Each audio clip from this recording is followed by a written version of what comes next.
Okay. Start. So serial I will read. Serial like होते हैं.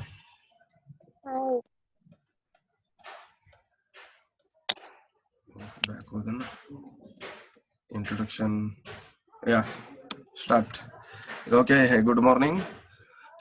Our student explained the photogrammetry. Let's see.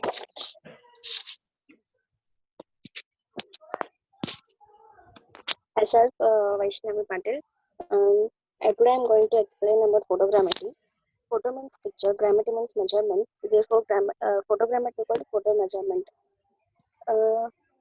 Photogrammetry means the exact definition was we can use that the measurement of the picture or a photo. It is photogrammetry. Next.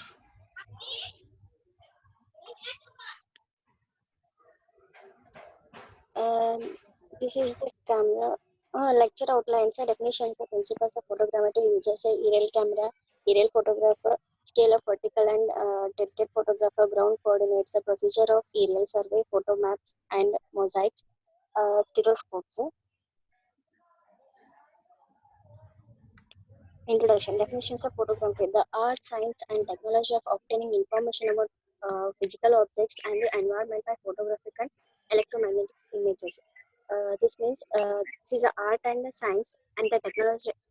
This is a art of a science and technology to obtain the information about physical objects and the environment of photograph and the environment by photographic and electromagnetic images.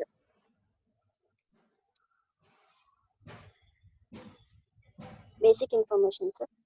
First one, mapping from aerial photos is the best mapping procedure at developed for most large projects. Uh, in this, aerial photogrammetry is maximum used for measure the large areas. For example, scales are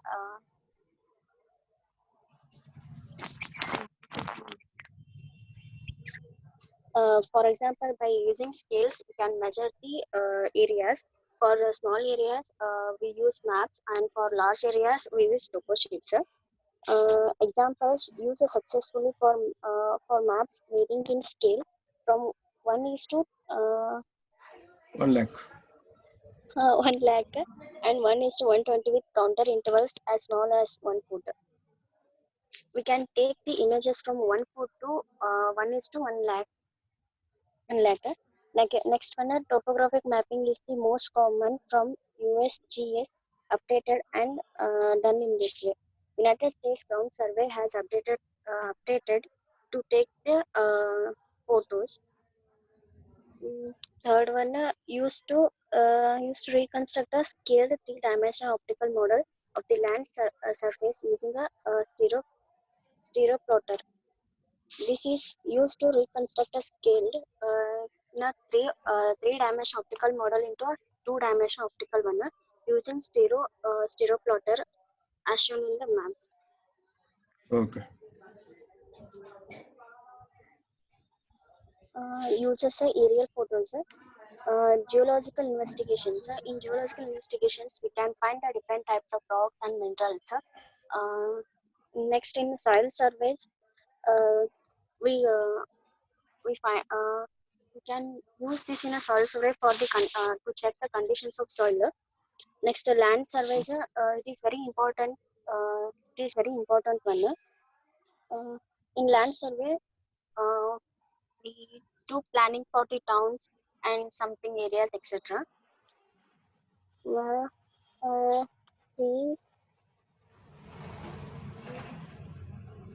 Military intelligence. Military intelligence. Profile ಇದು ಏನಾಗುತ್ತೆ to find oppositions military intelligence ಏನಾಗುತ್ತೆ ಅಂದ್ರೆ ನಮ್ಮ opposite ಇದ್ದದ್ದು ಎಷ್ಟು ಜನ ಅದಾರ ಎಲ್ಲಿ ಅದಾರ ಆಮೇಲೆ ನೆಕ್ಸ್ಟ್ ಯಾವ ತರ ಇದು ಯೂಸ್ ಮಾಡ್ಕೊಳಕತ್ತಾರ ಅನ್ನೋದು ನಾವು ಇದರಿಂದ ಕಂಡು ಹಿಡ್ಕೋಬಹುದು. ಆಮೇಲೆ urban and religion development we can find the development of areas transportation system and investigations. We can find that in how many areas the transportation has covered and development. ಆಮೇಲೆ quantity estimation sure erosion ಅಂದ್ರೆ bank erosion examples river erosion and C erosion ಎಷ್ಟು ಆಗತೈತಿ ಹೆಂಗ್ ಆಗತೈತಿ ಅನ್ನೋದು ಕಂಡುಹಿಡ್ಕೊಳ್ಳೋದು. ಆಮೇಲೆ next mathematical methods have been developed to make precise three-dimensional measurement from photos. Example of photo triangulation in three-dimensional position of survey stations. Different mathematical methods have been developed. Example, water quality models and air quality models. These predicts these methods predicts the pollutions like water pollution and air pollutions, and especially they give the future. ಅಂದ್ರೆ ಇದು ಇನ್ನು 10 ವರ್ಷ ಅಥವಾ 5 ಮುಂದೆ ಎಷ್ಟು ಆಗುತ್ತ pollution ಅನ್ನೋದು ನಾವು ಇದರಿಂದ ಕಂಡು ಹಿಡ್ಕೋಬಹುದು. ಆಮೇಲೆ ಪ್ರಿಡಿಕ್ಷನ್ ಮಾಡ್ತದೆ. Next photos has been used to take geometrical measurements of human bodies, artificial human hearts, large radio telescope, ships, dams, buildings, and very accurate reproductions. ಇದ್ರೊಳಗೆ ಏನಾಗುತ್ತೆ photo has been used to take geometrical measurements of human bodies. ಅಂದ್ರ ಇದ್ರಿಂದ X-rays use ಮಾಡ್ಕೊಂಡು ನಾವು human body ಒಳಗೆ ಏನೇನ್ ಆಗ್ತೈತೆ ಅನ್ನೋದನ್ನ ನೋಡ್ಕೋಬಹುದು. ನೆಕ್ಸ್ಟ್ ಲಾರ್ಜ್ ರೇಡಿಯೋ ಟೆಲಿಸ್ಕೋಪ್ಸ್ ಇದು ಎಲ್ಲಿ ಯೂಸ್ ಆಗುತ್ತೆ ಅಂದ್ರ ನಾವು ಗ್ಯಾಲಕ್ಸಿ ಒಳಗೆ ಏನೇನ್ ಆಗತೈತಿ ಎಷ್ಟೆಷ್ಟು ಅದಾವು ಏನೇನಿಲ್ಲ ಅನ್ನೋದು ನಾವು ಇದರಲ್ಲಿ ಕಂಡು ಹಿಡ್ಕೋಬಹುದು. ನೆಕ್ಸ್ಟ್ ಶಿಪ್ಸ್ ಡ್ಯಾಮ್ಸ್ ಬಿಲ್ಡಿಂಗ್ಸ್ ಅಂದ್ರೆ ಶಿಪ್ಸ್ ಡ್ಯಾಮ್ಸ್ ಅಂದ್ರ ಡ್ಯಾಮ್ ಕಟ್ಟುವಾಗ ಫಸ್ಟ್ ನಾವೆಲ್ಲ ಚೆಕ್ ಮಾಡ್ತೀವಿ ಎಷ್ಟು ಅಡಿ ಕೆಳಗಡೆ ನಾವು ಕಾಂಕ್ರೀಟ್ ಎಲ್ಲ ಹಾಕ್ಬೋದು ಹಂಗ ಅಂತೀವಿ. ಅದೆಷ್ಟೈತಿ ನೀರಿನ ಆಳ ಎಷ್ಟೈತಿ ಚೆಕ್ ಮಾಡ್ಕೋಬಹುದು. ಆಮೇಲೆ ಇದ್ರ ಬಿಲ್ಡಿಂಗ್ಸ್ ಕಟ್ಟು ಮುಂದ ಎಲ್ಲ ಕರೆಕ್ಟ್ ಆಗಿ ನೋಡ್ಕೊಂಡು ಅಕ್ಯುರೇಟ್ ಆಗಿ ಕೊಡುತ್ತೆ information. In general it is not economical for small projects. General ಆಗಿ ಹೇಳ್ಬೇಕಂದ್ರ ಇದು ಸ್ಮಾಲ್ ಪ್ರಾಜೆಕ್ಟ್ಸ್ ಗೆ ಯೋಗ್ಯ ಅಲ್ಲ. ಅಂದ್ರ ಸ್ಮಾಲ್ ಪ್ರಾಜೆಕ್ಟ್ ಇತ್ತಂದ್ರೆ ಇದ್ರದ್ದು ಕಾಸ್ಟ್ ಹೆವಿ ಇರುತ್ತೆ. ಸೊ ಇದನ್ನ ನಾವು ಜಾಸ್ತಿ ಲಾರ್ಜ್ ಏರಿಯಾಸ್ ಇದ್ದಲ್ಲಿ ಯೂಸ್ ಮಾಡ್ಕೋಬಹುದು. ಅಂದ್ರೆ ಎಷ್ಟು 30 to 100 acres depending on the situation. ಅಂದ್ರೆ 30 to 100 ಅಂದ್ರೆ ಅದಕ್ಕಿಂತ ಜಾಸ್ತಿ ಇದ್ದದ ಏರಿಯಾದಲ್ಲಿ ಜಾಸ್ತಿ ಯೂಸ್ ಮಾಡ್ಕೋಬಹುದು. ಅಲ್ಲಿ ಸ್ವಲ್ಪ ಬೆಟರ್ ಅನ್ಸುತ್ತೆ. ಈ ಸಣ್ಣ ಒಂದು 5 to 10 acres ಆಮೇಲೆ 10 to 20 ಇತ್ತಂದ್ರೆ ಇದು ಕಾಸ್ಟ್ ಜಾಸ್ತಿ ಆಗುತ್ತೆ. ಸೊ ಇದನ್ನ ಯೂಸ್ ಮಾಡೋಕ್ಕಾಗಲ್ಲ.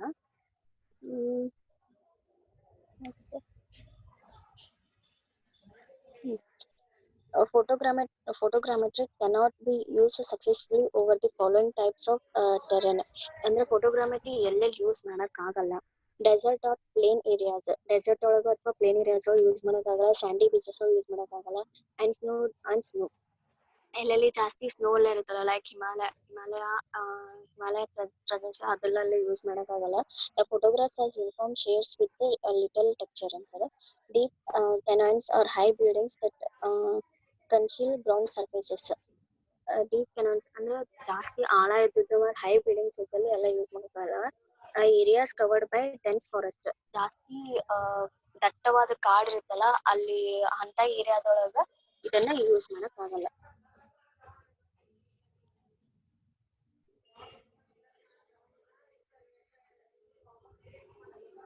Basic categories of photogrammetry is known as aerial survey. Classifications of photogrammetry. There are two categories in photogrammetry. Namely, first one terrestrial photography, next one aerial photogrammetry. Terrestrial photogrammetry means photographs are taken from fixed position or near the ground. ಇದು fixed position ಅಲ್ಲಿ ತಗೋತದೆ. ಅದು ಹೆಂಗಿರ್ತಂದ್ರ ಅದು ಪೂರ್ತಿ ground ನೇರ ಇರ್ಬೇಕು ಒಂದು ಅಥವಾ ಅಲ್ಲರೇ ಇರ್ಬೇಕು ಒಂದು. Next, aerial photogrammetry. Photographs are taken by a camera mounted in the aircraft flying over the area. ಇದು ಹೆಂಗ್ ತಗೊಂತಾರಂದ್ರ ಇವಾಗ ಹೆಲಿಕಾಪ್ಟರ್ ಅಥವಾ ಏರೋಪ್ಲೇನ್ಸ್ಗೆಲ್ಲ ಅದನ್ನ ಕ್ಯಾಮ್ರಾನ ಮಾಡಿರ್ತಾರ ಒಂದ್ ಕಡೆ, ಇಲ್ಲ ಅಂದ್ರೆ ಯಾರೋ ಒಬ್ರು ಕುಂತ ಫೋಟೋನ ಕ್ಲಿಕ್ ಮಾಡ್ತಿರ್ತೀವಿ ಹಿಂಗ್ ತಗೋಬಹುದು.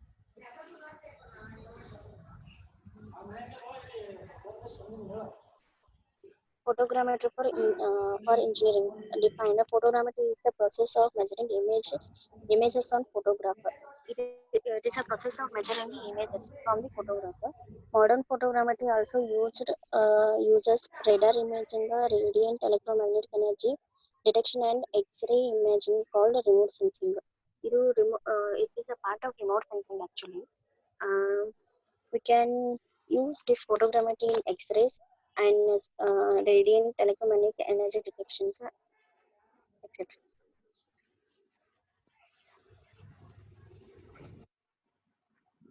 ಇದು aerial camera.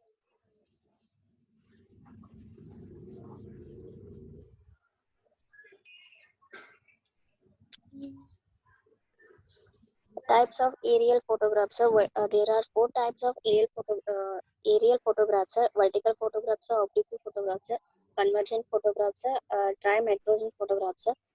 Vertical photographs means axis of camera vertical less than 3 degree. Camera the vertical less than camera axis of camera in vertical less than 3 degree. Oblique photographs axis of camera inclined to vertical line greater than 3 degree. ಇದು ಕ್ಯಾಮ್ರಾದ Axis inclined ಇರುತ್ತೆ, ಅದು ಹೆಂಗಂದ್ರ 3 ಡಿಗ್ರಿಗಿಂತ ಜಾಸ್ತಿ ಇರುತ್ತೆ. Convergent photographs taken with a pair of camera with Axis inclined ಇತ್ತಂದ್ರೆ ನಾವು ಫೋಟೋನ ತಗೋಬಹುದು. ಇದ್ರಾಗ trimetrogen photographs taken simultaneously from pair of camera with axis vertical and other slightly tilted. Tilt ಆದಾಗ ತಗೋಬಹುದು.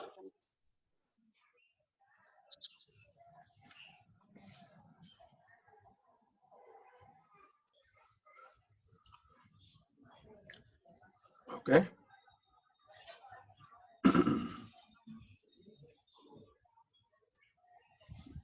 ಸರ್ ಆಯ್ತು. Okay, very good. ಸೇಮ್ ನಾ ಏನ್ ಎಕ್ಸ್ಪ್ಲೇನ್ ಮಾಡಿ ಅದನ್ನೇ ಎಕ್ಸ್ಪ್ಲೇನ್ ಮಾಡಿದ್ದೀನಿ. 100% ಕರೆಕ್ಟು. ಆಲ್ಮೋಸ್ಟ್ ಐ ಥಿಂಕ್ ಬೇರೆ ಹುಡುಗರು ಹಿಂಗ್ ಮಾಡ್ಬೇಕು. ಇದು ಹೆಂಗಂದ್ರ ಯಾವುದೇ ಒಂದು ಸಬ್ಜೆಕ್ಟ್ ಅರ್ಥ ಹೆಂಗ ಮಾಡ್ಕೋಬೇಕಂದ್ರ, ಯಾವುದೇ ಟಫ್ ಸಬ್ಜೆಕ್ಟ್ ಇರ್ಲಿ, ಜಗತ್ನಾಗ ಎಂತ ಟಫ್ ಸಬ್ಜೆಕ್ಟ್ ಇದ್ರು ಏನ್ ಮಾಡ್ಬೇಕಂದ್ರ ಅದು 8ನೇ ವರ್ಷದ ಮಗುವಿಗೆ 8 ವರ್ಷದ ಮಗುವಿಗೆ ಅರ್ಥ ಆಗ್ಬೇಕಂತ. ಇದು ನಾ ಹೇಳಿಲ್ಲ, ಇದು ಅಲ್ಫರ್ಡ್ ನೋಬೆಲ್ ಅಂತ ಹೇಳ. Alfred Nobel award winner physics ಒಳಗ. ಅಲ್ಫರ್ಡ್ ಟೆಕ್ನಿಕ್ ಅಂತ ಇರ್ತದ, ಅದು ಅಲ್ಫರ್ಡ್ ನ್ಯೂಮನ್ ಪ್ಲೈಮನ್ ಟೆಕ್ನಿಕ್ ಅಂತ. ಅವ್ ಏನ್ ಹೇಳ್ಯಾನಂದ್ರ ಯಾವುದೇ ಒಂದು ಸಬ್ಜೆಕ್ಟ್ ಹೆಂಗ ಅರ್ಥ ಆಗ್ಬೇಕಂದ್ರ ನಾವು 8ನೇ ವರ್ಷದ ಮಗುವಿಗೂ ಅರ್ಥ ಮಾಡಿಸ್ಬೇಕು.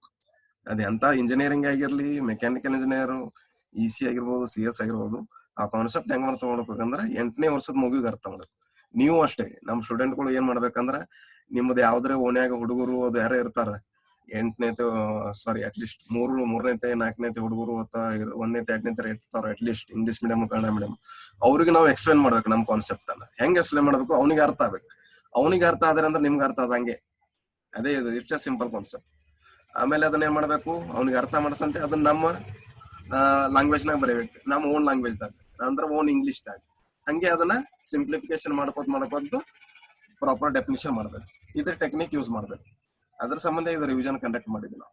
Correct, Vaishnav Patil correct explain ಮಾಡ್ಯಾರ. ನಾ ಏನೇನ್ ಹೇಳೇನ ಅದೇ ಪಾಯಿಂಟ್ ಎಕ್ಸ್ಪ್ಲೇನ್ ಮಾಡ್ಯಾರ.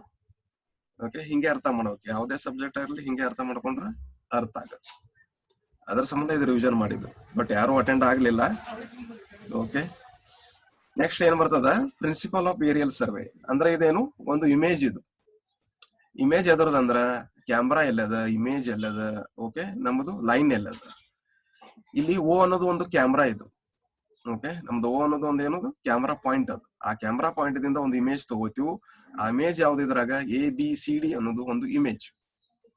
ಓಕೆ, ಓ ಅನ್ನೋದು ನಮ್ದು ಕ್ಯಾಮ್ರಾ ಪಾಯಿಂಟ್. ಕ್ಯಾಮ್ರಾ ಪಾಯಿಂಟ್ ದಿಂದ ಏನ್ ಎಕ್ಸೆಸ್ ಹೋಗ್ಯದ ಅದಕ್ಕೆ ಏನಂತಾರ, principal point or principal axis, camera axis ಅಂತೂ ಅಂತಾರ. ಕೆ ಏನೋದು ಪ್ರಿನ್ಸಿಪಲ್ ಪಾಯಿಂಟ್. ಎಕ್ಸಾಕ್ಟ್ಲಿ ವರ್ಟಿಕಲ್ ಏನಿರ್ತದಲ್ಲ ಆ ಕ್ಯಾಮ್ರಾದಿಂದ ಎಕ್ಸಾಕ್ಟ್ಲಿ ಸ್ಟ್ರೇಟ್ ಪಾಯಿಂಟ್ ಏನಂತಾರ, ಪ್ರಿನ್ಸಿಪಲ್ ಪಾಯಿಂಟ್ ಅಂತಾರ. ಆ ಪ್ರಿನ್ಸಿಪಲ್ ಪಾಯಿಂಟ್ ಏನಂತಾರ capital K. Up to ground ಲೆವೆಲ್ಗೆ ಏನಂತಾರ capital K, up to image ತಕ ಏನಂತದ ಅದಕ್ಕೆ ಏನಂತಾರ ಸ್ಮಾಲ್ ಕೆ. ಎನ್ ಅನ್ನೋದೇನು ನಾದಿರ್ ಪಾಯಿಂಟ್. ನಾದಿರ್ ಪಾಯಿಂಟ್ ಅಂದ್ರೆ ಏನು, ಆ ಆಕ್ಸಿಸ್ ಕ್ಯಾಮ್ರಾದಿಂದ ಏನ್ ಲೈನ್ ಬಂದದಲ್ಲ ಸ್ಟ್ರೇಟ್ ಲೈನು, ಆ ಸ್ಟ್ರೇಟ್ ಲೈನು ಮತ್ತು ಇಮೇಜ್ ಲೈನು ಎರಡು ಇಂಟರ್ಸೆಕ್ಟ್ ಆಗ್ತಾವ. ಆ ಇಂಟರ್ಸೆಕ್ಟ್ ಪಾಯಿಂಟ್ ಏನಂತಾರ ನಾದೀರ್ ಅಂತಾರ, NADR ನಾದೀರ್ ಪಾಯಿಂಟ್. ಓಕೆ, ಇವೆಲ್ಲ ಕ್ಯಾಮ್ರಾ ಆಕ್ಸಿಸ್. ಓದಿಂದ ಏನ್ ಬಂದ್ಲು ಅದಕ್ಕೆಲ್ಲ ಕ್ಯಾಮ್ರಾ ಆಕ್ಸಿಸ್.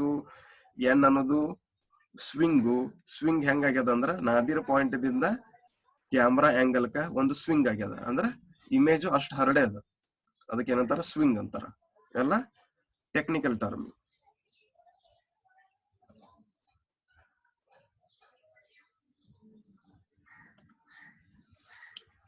ವರ್ಟಿಕಲ್ ಫೋಟೋಗ್ರಾಫ್ ಏನಿರ್ತದ, ಎಕ್ಸಾಕ್ಟ್ಲಿ ಸ್ಟ್ರೇಟ್ ಇರ್ತದ, ಸ್ಟ್ರೇಟ್ ಲೈನ್.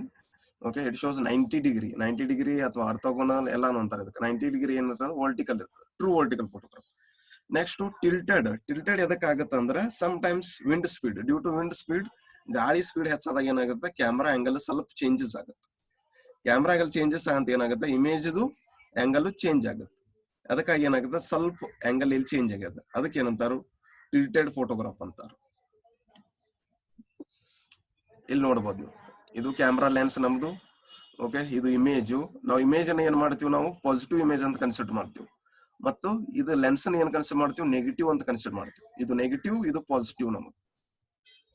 ಓಕೆ, ಲೆನ್ಸ್ ದಿಂದ ಇಲ್ಲಿ ತಕ ಏನ್ ಡಿಸ್ಟೆನ್ಸ್ ಅಲ್ಲ ಅದಕ್ಕೆ ಏನಂತಾರ ಫೋಕಲ್ ಲೆಂತ್ ಅಂತಾರ. ಏನಂತಾರ focal length, small length. Lens ದಿಂದ ಅಪ್ ಟು ಇಲ್ಲಿ ತಕ, ಈ ಇಮೇಜ್ ತಕ. ಲೆನ್ಸ್ ದಿಂದ ಅಪ್ ಟು ಗ್ರೌಂಡ್ ಪಾಯಿಂಟ್ ತಕ ಏನಂತಾರು ಕ್ಯಾಪಿಟಲ್ H ಅಂತಾರ, ಕ್ಯಾಪಿಟಲ್ H. ಮತ್ತ ಅಪ್ ಟು ಸಿ ಲೆವೆಲ್ ದಿಂದ ಗ್ರೌಂಡ್ ಪಾಯಿಂಟ್ ತಕ ಯಾವುದೇ ಒಂದು ಆಬ್ಜೆಕ್ಟ್ ಇದ್ದಾರೆ ಅದಕ್ಕೆ ಏನಂತಾರ ಸ್ಮಾಲ್ H ಅಂತ, ಅಂದ್ರೆ ಹೈಟ್ ಆಫ್ ದ ಆಬ್ಜೆಕ್ಟ್. ಎಲ್ಲ ಟೆಕ್ನಿಕಲ್ ಟರ್ಮ್ ಕೊಟ್ಟವ್ರು. ಎಕ್ಸ್ಪೋಸರ್ಟೇಷನ್, ಓ ಅಂದ್ರೆ ಏನು, ಅದು ಪಾಯಿಂಟ್ ನಮ್ದು ಕ್ಯಾಮ್ರಾ ಪಾಯಿಂಟ್ ಏನದಲ್ಲ, the point in the atmosphere occupied by the centre of camera lenses at instance of photography. Okay, the point atmosphere ದಾಗ ಇರ್ತದ ಅದು, ಮತ್ತು ಸೆಂಟರ್ ದಾಗ ಇರ್ತದ, ಅದಕ್ಕೆ ಏನಂತಾರ O point. Flying height, the distance between exposure station and mean sea level. ಅತ್ಯಂತ ಸಮುದ್ರ ಮಟ್ಟದಿಂದ ಅಪ್ ಟು ಕ್ಯಾಮ್ರಾ ತಕ ಏನಿರ್ತದೆ ಅದಕ್ಕೆ ಏನಂತಾರ ಫ್ಲೈಯಿಂಗ್ ಹೈಟ್ ಅಂತಾರ. Flight line traced by exposure station in atmosphere. ಅದು ಲೈನ್ ಎಷ್ಟು ಟ್ರೇಸ್ ಆಗ್ಯದ ಎಲ್ಲಿ ಏರ್ದಾಗ, ಎಕ್ಸ್ಪೋಸರ್ ಸ್ಟೇಷನ್ ಲೈನ್ ಎಷ್ಟು ಟ್ರೇಸ್ ಆಗ್ಯದ ಅದಕ್ಕೆ ಏನಂತಾರ ಫ್ಲೈಟ್ ಲೈನ್ ಅಂತ. Photo principal plane small K, ನಾ ಹೇಳ್ದಂಗ ಅದು ಪಾಯಿಂಟ್ ಏನದಲ್ಲ ಫೋಟೋಗ್ರಾಫ್ ಮ್ಯಾಗ ಇರ್ತದ, ಅದು ಏನ್ ಮಾಡ್ತದ ಕ್ಯಾಮ್ರಾ ಆಕ್ಸಿಸ್ ಮತ್ತು ಆ ಪಾಯಿಂಟಿಗೆ ಇಂಟರ್ಸೆಕ್ಟ್ ಆಗಿರ್ತದ, ಅದಕ್ಕೆ ಏನಂತಾರ ಪ್ರಿನ್ಸಿಪಲ್ ಪ್ಲೇನ್ ಸ್ಮಾಲ್ ಕೆ. ಮತ್ತು ಕ್ಯಾಪಿಟಲ್ ಕೆ ಏನಾಗಿರ್ತದ ಗ್ರೌಂಡ್ ಲೆವೆಲ್ ಆಗಿರ್ತದ. ಇದು ಕ್ಯಾಮ್ರಾ ಆಕ್ಸಿಸ್ ದಿಂದ ಏನ್ ಸ್ಟ್ರೇಟ್ ಲೈನ್ ಬಂದಿರ್ತದಲ್ಲ ಅದು ಎಲ್ಲಿ ಹೋಗಿ ಜಾಯ್ನ್ ಆಗ್ತದ, ಗ್ರೌಂಡ್ ಪಾಯಿಂಟ್ ಜಾಯ್ನ್ ಆಗುತ್ತೆ. ನಾದಿರ್ ಪಾಯಿಂಟ್, ಇದು point on the photograph obtained by dropping vertical line from camera center. That plumb line extend up to the ground gives ground nadir point. Nadir point ಅಂದ್ರೆ ಏನದು, ಒಂದು ಕ್ಯಾಮ್ರಾದಿಂದ ಏನು line ಬಂದಿರ್ತದಲ್ಲ ಅದು camera centre ದಿಂದ ಬಂದಿರ್ತದ, ಅದು ಎಲ್ಲಿ ಎಕ್ಸ್ಟೆಂಡ್ ಆಗುತ್ತೆ ಅಂದ್ರೆ ಗ್ರೌಂಡ್ ತಕ ಎಕ್ಸ್ಟೆಂಡ್ ಆಗುತ್ತೆ. Next horizontal point of intersection of horizontal line through centre of lenses and principal line on the photograph. Okay, ಅದಕ್ಕೆ ಏನಂತಾರ ಹಾರಿಜಾಂಟಲ್ ಪಾಯಿಂಟ್. ಪ್ರಿನ್ಸಿಪಲ್ ಪ್ಲೇನು ಅದು ಇಮೇಜ್ ಏನ್ ಪ್ಲೇನ್ ಅದ ಅದಕ್ಕೆ ಪ್ರಿನ್ಸಿಪಲ್ ಪ್ಲೇನ್ ಅಂತಾರ. ಅಲ್ಲಿ ಏನೇನ್ ಇರ್ತದ, ಓ ಪಾಯಿಂಟ್ ಇರ್ತದ, ಗ್ರೌಂಡ್ ನಾದಿರ್ ಪಾಯಿಂಟ್ ಎನ್ ಇರ್ತದ, ಮತ್ತು ಪ್ರಿನ್ಸಿಪಲ್ ಪಾಯಿಂಟ್ ಪಿ ಇರ್ತದ. ಆ NOK ಏನದಲ್ಲ ಅದಕ್ಕೆ ಅಂತ ಪ್ರಿನ್ಸಿಪಲ್ ಪ್ಲೇನ್ ಅಂತಾರ. ಅಜಿಮತ್ ಅಂದ್ರೆ ಏನು, clockwise angle measured about the ground nadir point from true north to the principal plane of the photograph. Okay, the clockwise horizontal ಏನಿರ್ತದಲ್ಲ positive angle ಅದು ಗ್ರೌಂಡ್ ನಾದಿರ್ ಪಾಯಿಂಟ್ ಇಂದ measurement ಮಾಡ್ತಾರೆ. Next swing ಅಂದ್ರೆ ಏನು, angle measured in a plane of photograph from y axis clockwise to the nadir point. Angle ಏನ್ create ಆಗಿರ್ತದ photograph ದಿಂದ ಆ ನಾದಿರ್ ಪಾಯಿಂಟ್ ದಾಗ ಆಂಗಲ್ ಏನ್ ಕ್ರಿಯೇಟ್ ಆಗಿರ್ತದೆ ಅದಕ್ಕೆ ಅಂತಾರ ಸ್ವಿಂಗ್ ಅಂತ. Isocentre point on the photo where bisection of tilt falls on the photo. ಇದೇನು ಬೈಸೆಕ್ಷನ್ ಏನಾಗಿರ್ತದಲ್ಲ ಆಂಗಲ್ಗಳು, ಆ ಆಂಗಲ್ಗಳು ಹೆಂಗ್ ಮೆಜರ್ ಮಾಡ್ತಾರ, ಡಾಟೆಡ್ ಲೈನ್ ಮೆಜರ್ ಮಾಡ್ತಾರೆ. Axis of the tilt, it is line in plane photograph perpendicular to principal line. ಇದು ಇಲ್ಲಿ ಎಕ್ಸಾಕ್ಟ್ಲಿ ಗೊತ್ತಾಗುತ್ತೆ ನಮ್ಗೆ. ಇದು ನಮ್ದು ಕ್ಯಾಮ್ರಾ. ಓಕೆ, ಕ್ಯಾಮ್ರಾ ಲೆನ್ಸು, ಇಲ್ಲಿ ತಕ ಕ್ಯಾಮ್ರಾ ಲೆನ್ಸು, ಇದು ಕ್ಯಾಮ್ರಾದಿಂದ ಕ್ಯಾಮ್ರಾ ಲೆನ್ಸ್ಗೆ ಏನಂತಾರ ಫೋಕಲ್ ಲೆಂತ್ ಅಂತಾರ, ಸ್ಮಾಲ್ ಎಫ್. ನೆಕ್ಸ್ಟ್ ಇದು ಸಿ ಲೆವೆಲ್, ಸಮುದ್ರ ಮಟ್ಟ, ಇದು ಗ್ರೌಂಡ್ ಲೆವೆಲ್. ಸಮುದ್ರ ಮಟ್ಟದಿಂದ ಗ್ರೌಂಡ್ ಲೆವೆಲ್ ತಕ ಏನ್ ಆಬ್ಜೆಕ್ಟ್ ಇರ್ತದಲ್ಲ ಅದು ಸ್ಮಾಲ್ ಎಚ್. Simple concept. ಸಮುದ್ರ ಮಟ್ಟ ಸಿ ಲೆವೆಲ್ ದಿಂದ ಗ್ರೌಂಡ್ ಲೆವೆಲ್ ತಕ ಏನು ಕಾಣಿಸ್ತದಲ್ಲ ಅದಕ್ಕೆ ಸ್ಮಾಲ್ ಎಚ್ ಅಂತಾರೆ. ಸಮುದ್ರ ಮಟ್ಟ ಸಿ ಲೆವೆಲ್ ದಿಂದ ಅಪ್ ಟು ಲೆನ್ಸ್ ತಕ, ಕ್ಯಾಮ್ರಾ ಲೆನ್ಸ್ ತಕ ಏನಿರ್ತದ ಫ್ಲೈಯಿಂಗ್ ಹೈಟ್ ಅಂತಾರ, ಅದು ಕ್ಯಾಪಿಟಲ್ ಎಚ್. ಎಫ್ ಅಂದ್ರೆ ಏನು, ಕ್ಯಾಮ್ರಾದಿಂದ ಅಪ್ ಟು ಕ್ಯಾಮ್ರಾ ಲೆನ್ಸ್ ತಕ ಅಂತಾರು ಎಫ್ ಅಥವಾ ಫೋಕಲ್ ಲೆಂತ್ ಅಂತಾರೆ. Next scale of photograph important. Scale of photograph ಅಂದ್ರೆ ಏನು, photo distance divided by ground distance. Photo distance ಅಂದ್ರೆ ಏನು, distance between 2 points on photograph divided by distance between same 2 points on ground level. Photo distance ಅಂದ್ರೆ ಏನು, ಯಾವುದೇ ಒಂದು image ದಾಗ ಯಾವ ಡಿಸ್ಟೆನ್ಸ್ ತಗೋತೀನೋ, ಎನಿ 2 ಡಿಸ್ಟೆನ್ಸ್, ಆ 2 ಡಿಸ್ಟೆನ್ಸ್ ಎಷ್ಟು ಇರ್ತದ ಅದೇ ಡಿಸ್ಟೆನ್ಸ್ ಗ್ರೌಂಡ್ ಲೆವೆಲ್ ನಾಗ ಎಷ್ಟು ಇರ್ತದ. Okay, in the numerator photo distance 2 point ಇಂದು ಫೋಟೋದಾಗ ಅದೇ ಡಿಸ್ಟೆನ್ಸ್ ಗ್ರೌಂಡ್ ದಾಗ ಎಷ್ಟು ಇರ್ತದೆ, ಅದಕ್ಕೆ ಏನಂತಾರ ಸ್ಕೇಲ್ ಆಫ್ ಫೋಟೋಗ್ರಾಫ್. ಅದು ಹೆಂಗ್ ತಗೋತಾರಂದ್ರೆ F divided by H. F divided by H it is called scale of vertical photograph. F divided by H minus H ಯಾವಾಗ ಆಗ್ತದ ಅಂದ್ರ up to this point.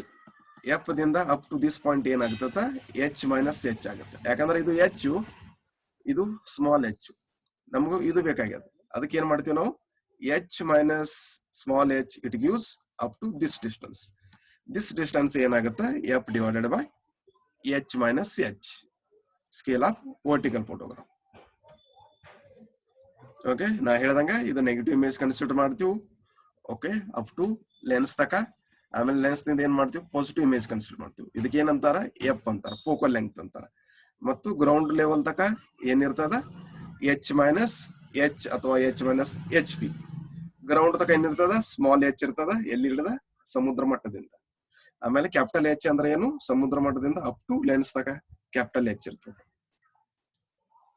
Okay, ಇವನ್ನೆಲ್ಲ ನಾವು ಡೆರಿವೇಶನ್ ದಾಗ ನೋಡಿದೀವಿ ನಾವು. Photo distance divided by ground distance. Relief displacement. Relief displacement ಅಂದ್ರೆ ಏನು, ಒಂದು ಆಂಗಲ್ ಕ್ರಿಯೇಟ್ ಏನಾಗ್ತದಲ್ಲ, ಒಂದು ಫೋಟೋ ತಗೊಂಡ್ಬಂದ ಆಂಗಲ್ ಏನ್ ಕ್ರಿಯೇಟ್ ಆಗ್ತದಲ್ಲ, ಆ ಆಂಗಲ್ ಕ್ರಿಯೇಟ್ ಆಗಿದ್ದ ಡಿಸ್ಟೆನ್ಸ್ ಏನಂತಾರೋ ರಿಲೀಫ್ ಡಿಸ್ಪ್ಲೇಸ್ಮೆಂಟ್. ಸ್ವಲ್ಪ ರಿಲೀಫ್ ಆಗಿರ್ತದ. ಅದು ಎದಕ್ ಆಗ್ತದಂದ್ರ ಡ್ಯೂ ಟು ಹೈಟ್ ಅಥವಾ ಎಲಿವೇಶನ್. ಎಲಿವೇಶನ್ ಇನ್ಕ್ರೀಸ್ ಆದಂಗ ಹೋಗುತ್ತೆ, ಏನಾಗುತ್ತೆ ಸ್ಕೇಲು ಚೇಂಜಸ್ ಆಗುತ್ತೆ. ಹೈಯರ್ ದ ಎಲಿವೇಶನ್ ಏನಾಗುತ್ತೆ ಆಬ್ಜೆಕ್ಟ್ ಮುಂದ್ ಹೋಗೋತಾ ಹೋಗುತ್ತೆ. ಆ ಮುಂದ್ ಹೋಗೋದಕ್ಕೆ ಏನಂತೀವಿ ನಾವು ರಿಲೀಫ್ ಡಿಸ್ಪ್ಲೇಸ್ಮೆಂಟ್ ಅಂತೀವಿ. ಎಲಿವೇಶನ್ ಕಡಿಮೆ ಆದ್ರೆ ಏನಾಗುತ್ತೆ ಪಾಯಿಂಟ್ ಎಕ್ಸಾಕ್ಟ್ಲಿ ಸ್ಟ್ರೇಟ್ ಬರ್ತದೆ. ಎಲ್ಲಿ ಬರ್ತದ, ಪ್ರಿನ್ಸಿಪಲ್ ಪಾಯಿಂಟಿಗೆ ಬರ್ತದೆ ಅಥವಾ ಕ್ಯಾಮ್ರಾ ಎಕ್ಸಿಸ್ ಬರ್ತದೆ. ತೋರ್ಸಾರ ನೋಡಿ. ಓಕೆ, ಎಲಿವೇಶನ್ ಹೆಂಗ್ ಹೆಚ್ಚಾಕೋತ ಹೋಗುತ್ತಲ್ಲ, ಇದು ಪಾಯಿಂಟ್ ಮುಂದ್ ಹೋಗೋತ ಹೋಗುತ್ತೆ. ಆ ಮುಂದ್ ಹೋಗೋದಕ್ಕೆ ಏನಂತೀವಿ ನಾವು ರಿಲೀಫ್ ಡಿಸ್ಪ್ಲೇಸ್ಮೆಂಟ್ ಅಂತೀವಿ. ಅದೇ ಎಲಿವೇಶನ್ ಕಡಿಮೆ ಆದ್ರೆ ಏನಾಗುತ್ತೆ, ಇದು ಲೈನು ಇಲ್ಲೇ ಬರ್ತದೆ, ವರ್ಟಿಕಲ್ ಬರ್ತದೆ. ಆ ವರ್ಟಿಕಲ್ ಲೈನ್ ಏನಂತಾರು ಪ್ರಿನ್ಸಿಪಲ್ ಎಕ್ಸಿಸ್ ಅಥವಾ ಕ್ಯಾಮ್ರಾ ಎಕ್ಸಿಸ್. ಅದನ್ನ ಇಲ್ಲಿ ತೋರ್ಸಾರ. ಅದಕ್ಕೆ ಏನಂತೀವಿ ನಾವು, ಇಷ್ಟು ಡಿಸ್ಪ್ಲೇಸ್ಮೆಂಟ್ಗೆ ರಿಲೀಫ್ ಡಿಸ್ಪ್ಲೇಸ್ಮೆಂಟ್ ಅಂತೀವಿ. ಇದನ್ನೇ ನಾವು ಡೆರಿವೇಶನ್ ದಾಗ ನೋಡಿದ್ವಿ ನಿನ್ನೆ. ಡಿಸ್ಪ್ಲೇಸ್ಮೆಂಟ್ ಎರರ್ಸ್ ಏನೇನ್ ರೀಸನ್ಸ್ ಆಗ್ತಾವು. ಡಿಸ್ಟಾರ್ಷನ್ ಅಂದ್ರೆ ಏನು, ಇಮೇಜ್ ಒಳಗು ಡಿಸ್ಟರ್ಬೆನ್ಸ್ ಆಗುತ್ತೆ, ಅಂದ್ರೆ ಕ್ಲಿಯರ್ ಬರಲ್ಲ, ಸ್ವಲ್ಪ ಡಿಸ್ಟರ್ಬೆನ್ಸ್ ಆಗಿರ್ತದೆ. ಅದನ್ನ ಏನ್ ಮಾಡ್ತೀವಿ ನಾವು ಫೋಟೋಶಾಪ್ ದಾಗ ಚೇಂಜಸ್ ಮಾಡ್ತೀವಿ. ಅದು ಎದಕ್ಕಾಗತ್ತ, ಕ್ಯಾಮ್ರಾ ಮೂವ್ಮೆಂಟ್ ಆಗ್ತಿರ್ತದ, ಮತ್ತು ಏರ್ಕ್ರಾಫ್ಟ್ ಗಳು ಮೂವ್ಮೆಂಟ್ ಆಗ್ತಿರ್ತಾವು, ಹೈಟ್ಗಳು ವಿಂಡ್ ಸ್ಪೀಡ್ಗಳು ಚೇಂಜಸ್ ಆಗ್ತಿರ್ತಾವು. ಅರ್ತ್ ಕರ್ವೇಚರ್ ಸೇಮ್ ಇರಂಗಿಲ್ಲ, ಅದು ಚೇಂಜಸ್ ಇರ್ತದ. ಅರ್ತ್ ರೊಟೇಟ್ ಆಗ್ತಿರ್ತದ. ಅದಕ್ಕೆಲ್ಲ ಏನಂತಾರ ಡಿಸ್ಟಾರ್ಷನ್ ಅಂತಾರ. ಓಕೆ, ಅದನ್ನೇ ಇಮೇಜ್ ತೋರಿಸಾರ. ಇಮೇಜ್ಗಳು ಎದಕ್ಕೆ ಚೇಂಜಸ್ ಆಗ್ತಾವ ಅಂದ್ರೆ due to camera changes, due to ಏರೋಪ್ಲೇನ್ಗಳು ಮೂವ್ಮೆಂಟ್ ಆಗೋ ಮುಂದೆ ವಿಂಡ್ ಸ್ಪೀಡ್, ಅದರಿಂದ ಚೇಂಜಸ್ ಆಗ್ತಿರ್ತದೆ. ಅದಕ್ಕೆ ಸಂಬಂಧ ಏನಾಗುತ್ತೆ, ಇಮೇಜು ಸೆಂಟರ್ದಾಗ ಕರೆಕ್ಟ್ ಬಂದದ, ಆಜು ಬಾಜು ಕರೆಕ್ಟ್ ಬಂದಿಲ್ಲ, ಇಲ್ಲಿ ಸ್ವಲ್ಪ ಟಿಲ್ಟೆಡ್ ಬಂದದ, ಇದು ಸ್ಟ್ರೇಟ್ ಬಂದದ. ವರ್ಟಿಕಲ್ ಫೋಟೋಗ್ರಾಫ್ ಕರೆಕ್ಟ್ ಬರ್ತಾವ, ಅದರ ಒಬ್ಲಿಕ್ ಏನ್ ಬರ್ತಾವಲ್ಲ ಸೈಡ್ ಇದ್ದು ಚೇಂಜಸ್ ಬರ್ತಾವ. Ground control survey. Ground control survey ಎದಕ್ ಮಾಡ್ತೀವಿ ಅಂದ್ರೆ ನಾವು ಡಿಸ್ಟೆನ್ಸ್ ಮೆಜರ್ಮೆಂಟ್ ಮಾಡ್ಬೇಕಾಗಿರ್ತದೆ. ಎದಕ್ ಮೆಜರ್ಮೆಂಟ್ ಮಾಡ್ಬೇಕಂದ್ರೆ ಡಿಸ್ಟೆನ್ಸ್ ನೋಡ್ಲಕ್, ಗ್ರೌಂಡ್ ಡಿಸ್ಟೆನ್ಸ್ ಎಷ್ಟದ, ಇಮೇಜ್ ಒಳಗ್ ಡಿಸ್ಟೆನ್ಸ್ ಎಷ್ಟದ, ಗ್ರೌಂಡ್ ಒಳಗ್ ಡಿಸ್ಟೆನ್ಸ್ ಎಷ್ಟದ, ಅದನ್ನ ಮಾಡ್ಲಿಕ್ಕೆ ಏನ್ ಮಾಡ್ತೀವಿ ನಾವು ಗ್ರೌಂಡ್ ಕಂಟ್ರೋಲ್ ಸರ್ವೆ ಮಾಡ್ತೀವಿ ಯೂಸಿಂಗ್ ಡಿಫರೆಂಟ್ ಇನ್ಸ್ಟ್ರೂಮೆಂಟ್ ಏನೇನು ಯೂಸ್ ಮಾಡ್ತೀವಿ ನಾವು, ಡಂಪಿ ಲೆವೆಲ್, ಟೋಟಲ್ ಟ್ರೇಷನ್, ಇವನ್ನೆಲ್ಲ ಯೂಸ್ ಮಾಡಿ ಡಿಸ್ಟೆನ್ಸ್ ಮೆಜರ್ಮೆಂಟ್ ಮಾಡ್ತೀವಿ. ಪ್ರೊಸೀಜರ್ ಮತ್ತೆ ಹೆಂಗೆ ಏರಿಯಲ್ ಸರ್ವೆ ಮಾಡ್ತೀವಿ. ಪ್ರೊಸೀಜರ್ ಏನೇನದ, ಒಂದು height important, height of the camera, focal length of the camera, size of the photograph, area ಎಷ್ಟದ, 100 ಎಕರೆ 200 ಎಕರೆ, ಅದು ಡಿಪೆಂಡ್ ಆಗಿರ್ತದೆ. ಓವರ್ಲ್ಯಾಪ್ ಎಷ್ಟಾಗ್ತದ, ಸೈಡ್ ಓವರ್ಲ್ಯಾಪ್ ಎಷ್ಟಾಗ್ತದ, ಫಾರ್ವರ್ಡ್ ಓವರ್ಲ್ಯಾಪ್ ಎಷ್ಟಾಗತ್ತ, ಓಕೆ, ಲ್ಯಾಟ್ರಲ್ ಓವರ್ಲ್ಯಾಪ್ ಮತ್ತು ಫಾರ್ವರ್ಡ್ ಓವರ್ಲ್ಯಾಪ್. ಲ್ಯಾಟ್ರಲ್ ಓವರ್ಲ್ಯಾಪ್ ಕಡಿಮೆ ಇರ್ತದ, ಫಾರ್ವರ್ಡ್ ಓವರ್ಲ್ಯಾಪ್ ಹೆಚ್ಚಿಗೆ ಇರ್ತದೆ. ಯಾಕಂದ್ರೆ ಮೂವ್ಮೆಂಟ್ ಆಗತ್ತಿರ್ತದೆ ಇಲ್ಲಿ ಫಾರ್ವರ್ಡ್, ಅದಕ್ಕೆ ಹೆಚ್ಚಿಗೆ ಇರ್ತದೆ. Difference between lateral and longitudinal overlap. Longitudinal up to 50% ಅದ, ಲ್ಯಾಟ್ರಲ್ 20% ಅದ. ರೀಸನ್ ಫಾರ್ ಓವರ್ಲ್ಯಾಪ್, ರೀಸನ್ ಏನು? Arrangement of mosaic. ಮೊಸಾಕ್ ಅಂದ್ರೆ ನಾವು ಏನ್ ಮಾಡ್ತೀವಿ, 2-3 ಇಮೇಜಸ್ ಅನ್ನ ತಗೊಂಡು ಒಂದು ಇಮೇಜ್ ಅನ್ನು ಮಾಡ್ತೀವಿ. 3D ಮೂವೀಸ್ ಹೆಂಗ್ ಮಾಡ್ತೀವಿ ಅಂದ್ರೆ 3D ಕ್ಯಾಮರಾ ಅಂತ ಇರ್ತದ. ಆ 3D ಕ್ಯಾಮರಾಕ್ಕೆ ಅಂತಾರ ಸ್ಟೀರಿಯೋಸ್ಕೋಪ್ ಅಂತಾರ. Okay, number of photographs required in the camera, photo maps and ಮೊಸಾಕ್. ಇದು ಸ್ಟೀರಿಯೋಸ್ಕೋಪ್. ಇದು ಏನ್ ಮಾಡ್ತದ, ಒಂದ್ ಎಕ್ಸಿಸ್ ಒನ್ ಐ ಏನ್ ಮಾಡ್ತದ, ಲೆಫ್ಟ್ ಇಮೇಜ್ ನೋಡ್ತದ, ಇನ್ನೊಂದು ಐ ಏನ್ ಮಾಡ್ತದ, ರೈಟ್ ಇಮೇಜ್ ನೋಡ್ತದ. ಆ ಈ ಎರಡು ಇಮೇಜ್ ಅನ್ನ ಕೂಡಿಸಿ ಏನ್ ಮಾಡ್ತದ, ಒಂದ್ ಇಮೇಜ್ ಮಾಡ್ತದ. ಅದಕ್ಕೆ ಏನಂತಾರ, ಸ್ಟೀರಿಯೋಸ್ಕೋಪ್ ಅಂತ. 3D ಕ್ಯಾಮ್ರಾಸ್ಗಳು ಹಿಂಗೆ ಮಾಡ್ತಾವ. 3D ಕ್ಯಾಮ್ರಾಗಳು ನಮ್ 3D ಮೂವೀಸ್ಗಳು ಏನ್ ಮಾಡ್ತಾರಲ್ಲ, ಅವರು ಇದೇ ಟೆಕ್ನಿಕ್ ಯೂಸ್ ಮಾಡ್ತಾರೆ. ಓಕೆ, ಇದು ಟೋಟಲ್ ಏನದಲ್ಲ ನಮ್ ಚಾಪ್ಟರ್ ಏರಿಯಲ್ ಫೋಟೋಗ್ರಾಫು ಅಥವಾ ಏರಿಯಲ್ ಸರ್ವೆ. ಇದು ಟೋಟಲ್ ವರ್ಕೌಟ್ ಆಗೋದು ಮೇನ್ಲಿ ಕ್ಯಾಮ್ರಾ ಆಂಗಲ್ ಎಷ್ಟಿರ್ತದ, ಹೈಟ್ ಎಷ್ಟಿರ್ತದ. ಓಕೆ, ಎಕ್ಸಾಕ್ಟ್ಲಿ ಕ್ಯಾಮ್ರಾ ಮ್ಯಾನ್ಗಳಿಗೂ ಗೊತ್ತಾಗುತ್ತೆ. ಇದಕ್ಕೆ ಅಂತ ಟೆಕ್ನಿಕಲ್ ಪರ್ಸನ್ ಯಾರು ಬೇಕಾಗಿಲ್ಲ, ಯಾರು ಬೇಕಾದ್ರೂ ಅರ್ಥ ಮಾಡ್ಕೋಬಹುದು. ಓಕೆ, ಮತ್ತು ಅದು ಡೆರಿವೇಶನ್ ಮುಗಿದೋಯ್ತು. ಮಾಡಲ್ 4 ಮುಗಿದೋಯ್ತು. ಮಾಡಲ್ 1, ಮಾಡಲ್ 5, ಮಾಡಲ್ 4 ಮುಗ್ದದ. ಮತ್ತು ಅಸೈನ್ಮೆಂಟ್ ಮಾಡಲ್ 3 ಇವತ್ತು ಕೊಡ್ತದ. ಓಕೆ, ಅಸೈನ್ಮೆಂಟ್ ಎಲ್ಲ ಬರೋದು ಆದಷ್ಟು ಅಪ್ಲೋಡ್ ಮಾಡ್ರಿ ಕ್ಯಾಮ್ ಸ್ಕ್ಯಾನರ್ಲೆ.